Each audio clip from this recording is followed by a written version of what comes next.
So we are now starting AP, and before that let's write what is progression, mathematical progression. आप सभी लोगों ने I think class 10 में पढ़ रखा होगा AP, GP, HP, arithmetic progression, geometric progression and harmonic progression. So ये concept जो है बहुत ही सिंपल है. AP, GP और HP बेसिकली सीरीज वाले चैप्टर में हम लोग पढ़ते हैं. So arithmetic progression, geometric and harmonic progression. So first let us know what is progression. Write a simple definition of progression. A progression is a special type of sequence for which it is possible to obtain a formula for the nth term, not the value, the formula of nth term. ठीक है. So sequence का मतलब समझ रहे हैं आप. Sequence in series हम लोग पढ़ते हैं. Like ऐसे कोई sequence दे दिया 5, 6, 9, 14, 19, 25 ऐसे कोई दे दिया, तो इसमें कोई पैटर्न होता है एंड वो जो स्पेशल पैटर्न होता है that is basically categorising into AP, GP और एचपी. ठीक है. So first we will study about AP, arithmetic progression. Please write AP is a mathematical sequence where difference between two consecutive terms is always a constant. तो AP में हम लोग कुछ symbols या कुछ रिप्रेजेंटेशन यूज करते हैं लाइक डी. डी का मतलब क्या हुआ? Common difference. Okay. A is the first term, okay, an is the nth term, okay, and Sn is the sum of n terms. So if you have to write AP, how we represent this? A plus D, A plus 2D, A plus 3D, A plus 4D, ठीक है, A plus n minus 1 into D. This way how we represent AP. There is the first term, then first term plus common difference, first term plus 2 times of common difference, 3 times of common difference, 4 times, and finally n minus 1 into d times. Okay, please note it. And d can be positive or negative. अगर positive होगा तो AP will keep on increasing, negative होगा तो it will keep on decreasing. ठीक है ना. d can be positive or negative. So like you can also write this d is equal to a2 minus a1. This is the first term, we call it a1. This is a2, this is a3, a4. ठीक है. d is equal to a2 minus a1, a3 minus a2, a4 minus a3, so on. ठीक है. दो consecutive terms के बीच का difference आप देखोगे तो d आएगा, common difference. So this is a mathematical way to write these equations, these concepts. Okay, please write this. Next is nth term, an. If you have to write nth term, we have to use this representation a plus n minus 1 into d. nth term. जैसे आपसे कोई AP दे दिया, उसका 10th term पूछा, 10th term will be what? This is a0 और may be a1. ठीक है. a plus n minus 1 into D. a will be 1 first term, n will be total number of terms, d is common difference. ठीक है. तो an का लिख लीजिए आप फटाफट, nth term. Okay, moving ahead. AP are two types, finite and infinite. Finite का मतलब सिंपल सा है कि अगर n टर्म्स हैं तो n टर्म्स पे आगे रुक जाता है ये. जैसे 2, 4, 6, 8, 10 and 12. Total number of terms 1, 2, 3, 4, 5, 6. तो n इज इक्वल टू 6 यहाँ पे लिख लिया. यहाँ पे आगे रुक गया. जैसे फाइनाइट AP. इनफाइनाइट का मतलब क्या है? 2, 4, 6, 8, 10, 12, 14 चलता रहेगा इन्फिनिटी तक. So this is infinite AP. ठीक है. So we have formula for sum of AP. How to find the sum of AP? And this formula is applicable to the finite AP only. Why? Because infinite AP का सम अपन नहीं निकाल सकते हैं. उसका सम क्या हो जाएगा? इनफाइनाइट. ठीक है. तो सम ऑफ AP का फॉर्मूला लिखिए आप, SN. It is noted by SN, sum of n terms, where n is the number of terms in the AP. इसका होता है formula n/2 2a plus n minus 1 into d. ठीक है. This is the formula, important formula, please note it down. This is the main formula. ठीक है. SN का मतलब sum of n terms of AP. Sum of first n terms of AP is equal to n/2 2a plus n minus 1 into d. ठीक है. बाकी terms का मतलब same है. a मतलब फर्स्ट टर्म, n का मतलब total number of terms, d का मतलब कॉमन डिफरेंस. ठीक है. AP समझ में आया आपको? ओके. ये फॉर्मूलाज काफ़ी हैंडी हैं, बाद में काफ़ी यूजफुल रहेंगे आपके लिए. One important formula, SN is equal to, ठीक है, first and the last term, AL. If you have to find the sum of an AP, you have got in the question you have got the first term and the last term. दोनों को add करिए, divide by 2 करिए, सम of AP आ जाएगा. Sorry, यहाँ पे n भी है, we have n here, n/2 first and the last term. Please note it down, please do the correction also.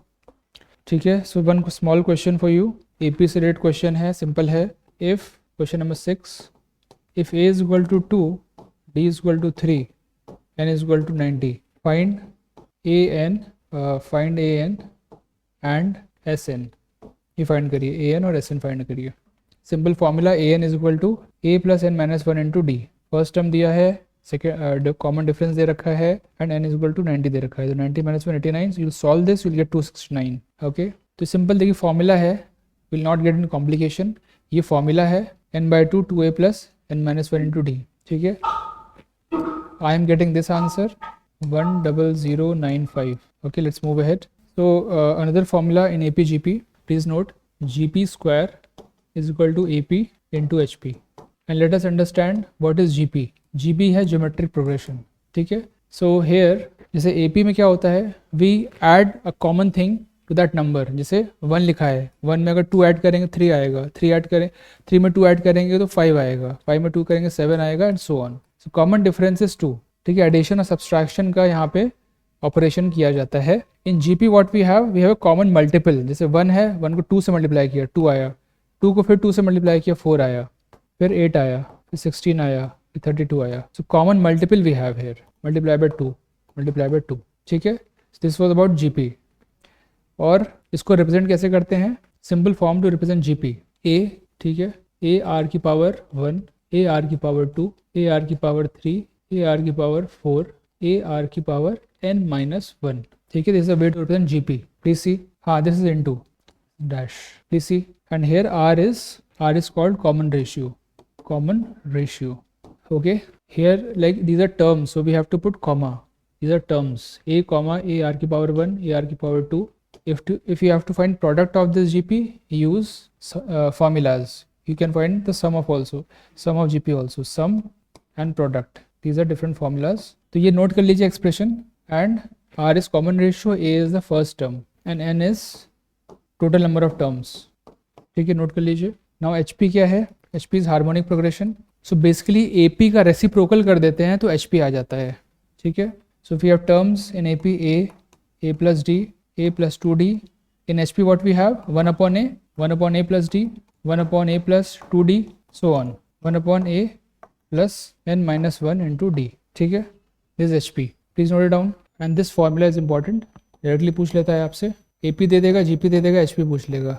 ठीक है ना, directly you can find it out through this formula. Concepts are over, some questions will solve in wind up the class. Now please solve the question. ठीक है, average, find the average of first 20 multiples of 7. Please solve, find the average of first 20 multiples of 7.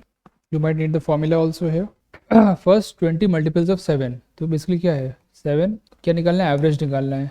ठीक है, तो इसको मिटाते हैं. 7 plus 7 into 2 plus 7 into 3, 7 into 20 multiples 20. ठीक है, divided by 20. यही करना है हमें. देख लीजिए आप, first 20 multiples, 20 terms are here and upon 20. अब यहाँ पे देखेंगे आप 7 है, this common in all these terms, तो 7 को बाहर ले लेंगे. सो 1 प्लस 2 प्लस 3 20 तक आ जाएगा अपॉन 20. ठीक है, now you see we have first 20 numbers का सम कैसे निकालेंगे, विच फॉर्मूला विल यूज. ठीक है, please pay attention. We use this formula because it is sum of first 20 natural numbers. ठीक है, we use shortcut formula. Otherwise the master formula, just for your reminder, the master formula is Sn is equal to n/2 2a plus n minus 1 into d. This is the master formula. Here also you can put the value, you will get the same answer. We'll use a shortcut. So 20 को यहाँ पे डालते हैं अपन, 21 by 2 we get 210, और 210 को 20 से divide करेंगे, so we get 10.5 is the right answer. Sorry, 7 भी है यहाँ पे, 7 से मल्टीप्लाई भी करना है, so we multiply by 7, what we get 73.5. So this is the right answer. So next question, let's move ahead fast. The average of 5 consecutive numbers is, ठीक है, what are the numbers, A, B, C, D, E. 5 numbers are there, is equal to 48. What is the product of A and E? Please solve this. What is the product of A and E? We have 5 consecutive numbers. ठीक है, consecutive का मतलब क्या है, एक के बाद एक आ रहे हैं. ठीक है, and the average of that is 48. What is the product of A and E? Let's solve this. consecutive numbers की बात कर रहा है, मतलब दोनों के बीच में डिफरेंस क्या है, 1 है. दोनों के बीच में डिफरेंस 1 है. So what we can do, let us assume A is equal to x, then B will be x plus 1, C will be x plus 2, plus 3, ये विल बी x प्लस 4. ठीक है, we have assume this. Now the average of 5 consecutive numbers का average लेंगे. So you add this, it will be 5x plus 7 10, 5x plus 10 divided by 5 is equal to 48. ठीक है, 5 5 cut जाएगा, 5 2 46. Okay, so x, अच्छा x की value बता रहे हैं 46. Good, x equal to 46. ठीक है, अब हमें क्या निकालना है, a और e का प्रोडक्ट निकालना है. a इज़ 46, e की वैल्यू क्या है 50 हो गई, इसको मल्टीप्लाई करेंगे. So basically 46. अब जीरो यहाँ पे है तो जीरो को हटा लीजिए, जीरो को ऐड कर देंगे आखिरी में. 46 इंटू 5 करना है सीधे, 2 3 0 आया, आखिरी में 0 लगा दिया. That's it, this is the answer. So these are basic questions. Now some application of these concepts. अभी तो साफ साफ आपको दिख रहा है, पूछ रहा है एवरेज के बारे में, तो then it is like easy to calculate. कुछ अपने क्वेश्चंस होते हैं, you have long sentences in that and some real life problems related होते हैं, उसमें अपन एप्लीकेशन देखते हैं, how to apply these concepts. Okay, so note down one question. Average monthly expenditure of a family is ₹220 for first 3 months, then ₹2250 for next 4 months. ठीक है, and ₹3120 for last 5 months of the year. ठीक है, last 5 months of the year. Total savings in the year is equal to 1260. ठीक है ना, ये savings है. Find the average monthly income of the family. Okay, please try. ठीक है, simple है, इसका कैलकुलेशन मैं नहीं करूँगा. I just tell you the concept, simple है. And I just tell you the answer also. 2705 is the right answer. तो ultimately क्या करना है हम लोग को, एवरेज मंथली एक्सपेंसेस दे रखा है, दिस इंटू दिस करेंगे. 3 months का है तो 2200 इंटू 3 कर देंगे, प्लस 2250 इंटू 4 कर देंगे. ठीक है, 3120 इंटू 5 कर देंगे, 3120 इंटू 5. ठीक है, इन सारी चीज़ों को जोड़ देंगे. So will get the total expenses for the year. ठीक है, अब ये एक्सपेंसेस आ गए, ये सेविंग्स है, तो ये सेविंग्स भी इसमें जोड़ देंगे, तो टोटल इनकम आ जाएगी for the year. We add this and this, it will give total earnings for the year. जो अर्निंग हुई होगी या तो वो सेव हुई होगी या एक्सपेंसेस में चली गई होगी, दोनों को आप ऐड कर दीजिए, टोटल अर्निंग आ गई. उसको आप 12 से डिवाइड कर दीजिए, 12 से डिवाइड कर दी, will get this answer, the correct answer. Okay, I hope it is clear. Another question based on the application. Age वाले क्वेश्चन बहुत आते हैं, इसका देखिए आप. Average age of a husband and wife was 23 years at marriage. After 5 years, और शादी के बाद बच्चा भी हो गया. After 5 years, they have a 1-year-old child. ठीक है, what is the average age of the family? Please solve this. Easy question. Options देते हैं. Option number A 19, option number B 23, option C, option D. Option C is 28.5 and option D is 29.3. Please choose the right answer. Let me know the answer. Let us solve this. तो marriage के time पे 23 years उनकी average age थी. ठीक है, सो T1, the time was T1, there average age was 23. Husband की 23 और wife की 23. ठीक है, after 5 years they have a 1-year-old child. तो सिंपल सी बात है, 5 साल के बाद, ठीक है, इन लोगों की एज क्या हो जाएगी, because you have to find the average age of the family. ठीक है, so we can directly add 5 year. 5 साल के बाद क्या होगा, डायरेक्टली ऐड 5 year, दोनों में हम डिवाइड कर देंगे, 28. और उनका बेटा कितना साल का है, 1 साल का, +1, it will be 56 + 1, 57 divided by 3. This is the right answer. Any confusion here? इसको ऐसे भी कर सकते हैं, जैसे यहाँ पे जो 5 ऐड किया है, यू माइट बी कंफ्यूज कि 5 क्यों डायरेक्टली ऐड कर रहे हैं. Although it is not correct to add directly. What we can do is sum of age of husband and wife कितनी हो जाएगी, 23 × 2. ठीक है ना, एवरेज अगर 23 है तो प्रोडक्ट क्या हो जाएगा इनका, सम क्या हो जाएगा, not the product but sum 46. ठीक है, इन दोनों की एज का सम है 46. अब 5 साल के बाद, तो 5 साल के बाद क्या होगा, दोनों का एज कितना बढ़ेगा, दोनों का अगर मिला देते हैं तो 5 × 2 10, 10 साल एज बढ़ जाएगा. तो इसको अपन +10 कर देंगे, 56 हो जाएगा, और फिर उसमें चाइल्ड की एज ऐड कर देंगे 1. Then you can find the answer. This is a shortcut kind of thing I have used. Don't use it as a concept, this is the concept. ठीक है.